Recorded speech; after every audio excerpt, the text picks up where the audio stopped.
জুলাই আন্দোলন দমনে সরাসরি হত্যায় অংশ নেওয়া আসামির জামিনের প্রতিবাদ এবং বিচারের কাঙ্ক্ষিত অগ্রগতি না হওয়ায় মানববন্ধন ও বিক্ষোভ করেছেন শহীদ পরিবারের সদস্যরা। এ সময় আইন উপদেষ্টা ও বিচারপতির পদত্যাগ দাবি করেন তারা। সকাল 11টার দিকে জাতীয় প্রেস ক্লাবের সামনে কর্মসূচি পালন করেন তারা। এতে অংশ নেন আন্তর্জাতিক অপরাধ ট্রাইব্যুনালে শেখ হাসিনার বিরুদ্ধে সাক্ষীদাতারাও। বান্ডেল থাকলে প্রতি সেনমানিতে টাকা বাঁচবে। বিকাশ সেনমানি বান্ডেল কিনে জিতুন প্রতি লেনদেনে। এ সময় শহীদ নাঈম আলভী সিয়াম সজলের পরিবারের সদস্যরা বক্তব্য রাখেন। জুলাই হত্যা মামলার আসামিদের তাদের অভিযোগ অর্থের বিনিময়ে জামিন দেয়া হচ্ছে। জুলাই আন্দোলনে যাত্রাবাড়ি সহ বিভিন্ন এলাকায় জড়িত অনেক পুলিশ সদস্যদের পালিয়ে যাওয়ার সুযোগ করে দেওয়া হয়েছে। তথ্য দেওয়ার পরেও তাদের গ্রেফতার করা হয়নি বলে ক্ষোভ জানান বক্তারা। পরে দুপুর 12:30টায় তারা একটি মিছিল নিয়ে সচিবালয়ের 2 নম্বর ফটকের সামনে অবস্থান নেন। রাষ্ট্র কি বিচার করবে?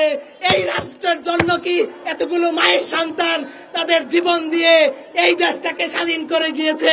আমার মনে হয় 3 মাসের ভিতর সেই বিচার কাজ সম্পূর্ণ করা যায়, কিন্তু এখনো 1 বছর পেরিয়ে গেল। আমাদের রক্তের বিনিময়ে তারা শুধু আমাদের তামাশা করে।